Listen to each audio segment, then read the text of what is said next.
అండగా ఉండాలి.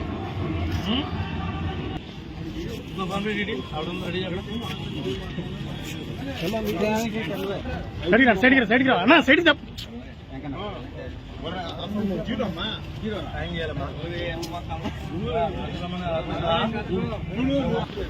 Okay sir, మీరు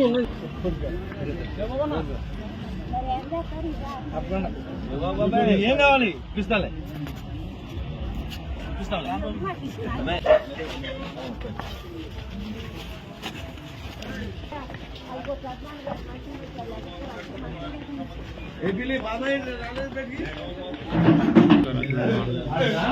ఎప్పుడు చేస్తున్నా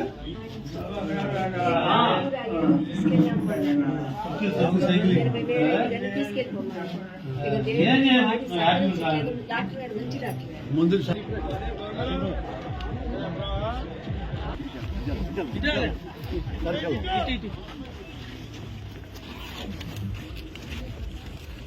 ఈ పిల్లల భవిష్యత్తు బాగుండాలంటే తెలుగుదేశం కావాలి, అండగా ఉండాలి. ఉచిత బాస్ ఏం చదువుతున్నావు? బాగా చదువు. పిల్లలు ఇంకా 4 నెలలు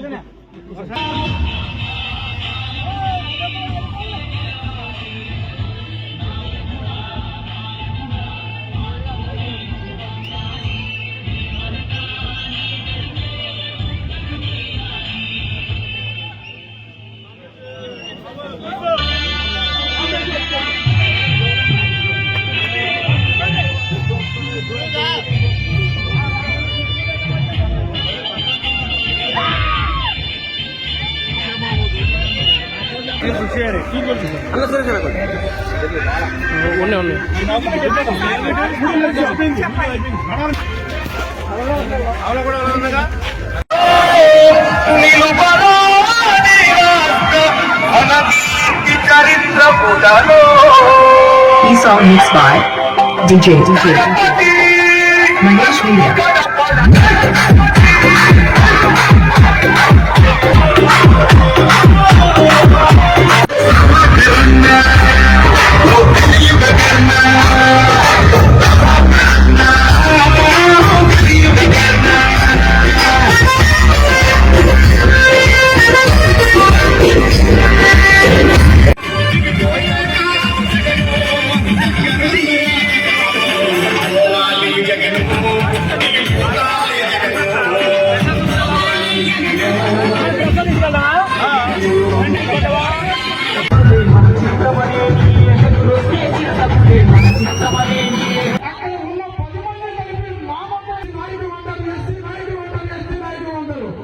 మేము ఈ సేవ మీద మాట్లాడుతున్నామంటే తెలుగుదేశం పెట్టిన భిక్షతో మేము ఈ రోజున ఈ స్థాయికి ఎదిగాము. మన జైఓ పిలిచి మనం ఒకటే సోదరులారా, మనం ఒకటే చెప్పాలి, ఒకటే చెప్పించాలి. చింతమనేని ప్రభాకర్ గారిని గెలిపించుకుంటాం. ఎందుకంటే పక్కన నీరు పాలించిన పట్టుసీమ కాలువ పోతామా, కాలువకి గేట్లు పెడితే వారిని అన్ని వ్యవస్థలను సర్వనాశనం చేసినటువంటి వ్యక్తి జగన్మోహన్ రెడ్డి అని చెప్పి ఈ సందర్భంగా మీకు తెలియజేస్తా ఉన్నాం. తెలుగుదేశం పార్టీ అంటే బీసీల పార్టీ. పార్టీయే ఒక సిద్ధాంతం బీసీ అనే నిర్మాణం జరిగినటువంటి పార్టీ ఈ రాష్ట్రంలో ఏదైనా ఉందంటే అది ఒక్క తెలుగుదేశం పార్టీ అని చెప్పి ఈ సందర్భంగా తెలియజేస్తా ఉన్నాం. నందమూరి తారక రామారావు గారు తెలుగుదేశం పార్టీ పెట్టిన తర్వాత ఈ రాష్ట్రంలో బీసీ అనేవాడు ఎక్కడ ఉన్నాడు, వాడు ఏం చేస్తున్నాడు, వాడి యొక్క కులం ఏంటి? ఆనాడు కరెంటు బిల్లు 2019లో నేను ఎమ్మెల్యేగా పనిచేసినప్పుడు జనవరిలో బిల్లు తీయింది. ఈ రోజు జనవరి నెలలో ఉన్నాం 2024. రేపు వచ్చే బిల్లు తీసుకోండి. నువ్వు రూపాయికి రూపాయి పెంచాడు. రూపాయి కరెంటు బిల్లు వస్తే అప్పుడు ఇప్పుడు 2 రూపాయలు చేశాడు దాన్ని. కానీ ఒక్కసారి కూడా పెంచుతున్నా అని చెప్పలా. డీజిల్ 70 రూపాయలు ఉంటే గుండ్లు కొట్టుకునేవాడు. జగన్ అనేవాడు పక్కనున్న కర్ణాటక ఏనండి, పక్కనున్న తమిళనాడు ఏనండి, మన దగ్గర చూడండి అనేవాడు. ఇప్పుడు పెట్రోల్ 120 చేసి నువ్వేం తింటున్నావు అని అడుగుతున్నా. అప్పుడు గ్యాస్ బండ 500 ఉండేది, ఇవాళ 1250 రూపాయలు గ్యాస్ బండ చేసి 1250 పెంచి జనం జీవితాలతో చెలగాట మాట్లేదా? ఏంటి నువ్వు ప్రజల గురించి చేసిందని అడుగుతున్నా. ఉపాధి హామీ పథకం ద్వారా భారతదేశంలో మొట్టమొదటి స్థానంలో నిలిపే నియోజకవర్గాన్ని. ఈ రోజున నేను చేసిన దాంట్లో నేను అప్పుడు మీ ఊరికి ఇచ్చినటువంటి డబ్బుల్లో సగం డబ్బులు ఇచ్చారా ఈ చవటాకాళ్ళు అని అడుగుతున్నా. ఈ రోజున ఎల్ఈడి లైట్లు వెలుగుతున్నాయి అంటే దానికి కారణం నేను, లోకేష్ బాబు గారు. ఈ రోజున సిమెంట్ రోడ్లు ఉన్నాయంటే కారణం లోకేష్ బాబు గారు, నేను, చంద్రబాబు గారు, తెలుగుదేశం పార్టీ.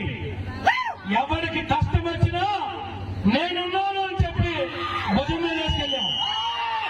ఈ రోజున ఈ కల్తీ సారా వల్ల కానీ, కల్తీ బ్రాందీ వల్ల కానీ అనేక కుటుంబాలు చితికిపోయి పెరాలసిస్ వచ్చి అయ్యా దేవుడా భగవంతుడా కాపాడమని చెప్పి రక్షించమంటా ఉంటుంటే కన్నీళ్ల పర్యంతం అవుతోంది. వీరందరూ అయిపోవడానికి కారణం ఏంటి?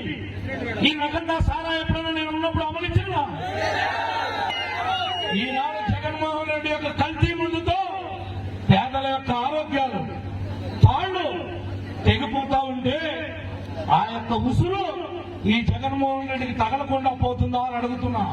మరి రాక్షస పాలన ఎలాంటి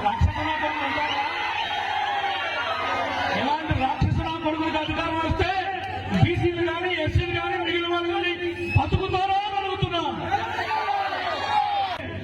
నువ్వు 1,00,000 కోట్లు దోపిడీ చేసినటువంటి దేశంలో ఈ రోజు కాకపోతే రేపైనా ఈ ముఖ్యమంత్రి పదవి పోయాక జైల్లో వచ్చేది నువ్వు, కానీ జైల్లో వచ్చేది నేను, జనంలో వచ్చేది నేను, జైల్లో వచ్చేది నువ్వు. నీకు మాకు పోలి రాని అడుగుతున్నా. చంద్రబాబు గారితో, వైఎస్ రాజశేఖర రెడ్డితో, రోసయ్యతో, కిరణ్ కుమార్ రెడ్డితో, వీళ్ళందరితో కూడా శాసనసభ్యుడిగా వాళ్ళతో కూర్చొని పనిచేసేటువంటి ఒక గొప్ప అవకాశాన్ని ఇచ్చినటువంటి నా నియోజకవర్గ ప్రజానీకానికి జన్మలకి కూడా మర్చిపోలేను. వ్యవసాయం చేసే కుటుంబానికి వీడి పొలంతో సంబంధం లేకుండా, మతంతో సంబంధం లేకుండా 20,000 రూపాయలు ఇచ్చి ఆ కుటుంబాన్ని ఆదుకుంటాం.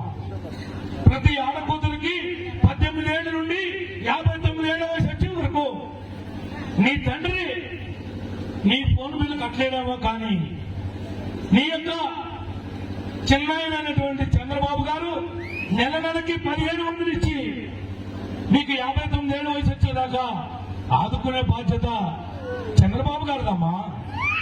నీ పిల్లలు చదువుకుని ప్రయోజకులై ఉద్యోగం లేక, రాజధాని లేక ఉంటా ఉంటే 3,000 రూపాయలు మన యువగళం ద్వారా మన యువ నాయకుడు లోకేష్ బాబు గారు మీ 3,000 రూపాయలు ఇచ్చి మీరు ఉద్యోగాలు ఎదుర్కోవడానికి మీ కుటుంబానికి అండగా ఉంటామమ్మా. అది ఎన్నాళ్ళకు మీకు ఉద్యోగం వస్తే అప్పుడు నిరుద్యోగ వృద్ధి ఇవ్వడం జరుగుతుందని చెప్పి కూడా ఈ సందర్భంగా తెలియజేస్తా ఉన్నాం.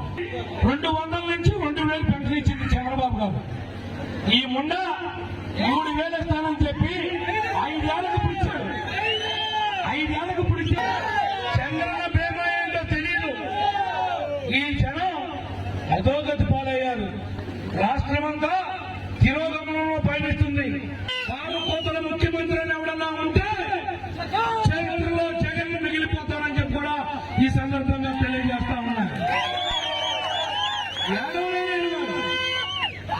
మొన్నమోపాడివి, పరిపాలన తెలియనటువంటి వాడివి, ఎందుకు వాగ్దానాలు ఇచ్చేవారు అడుగుతున్నా. ఇచ్చినవాడివి రాష్ట్ర ప్రజానీకానికి క్షమాపణ చెప్పు. తెలియక మాట్లాడా, బుద్ధి తప్పైపోయింది, నన్ను క్షమించమని ప్రజలను కోరుకోవాలని బాధ్యత జగన్మోహన్ రెడ్డి మీద ఉంది. ఈనాడు చదువుకున్న ఇంజనీర్లు కానీ సర్టిఫికెట్లు రాక, ఉద్యోగాలకు వెళ్ళలేక, కాలేజీల చుట్టూ తిరగలేక, ఫీజు రియంబర్స్మెంట్ అని చెప్పి వాళ్ళని ద్రోహం చేసిన మాట నిజం కాదా? నీకు సిగ్గు శరం ఉందా?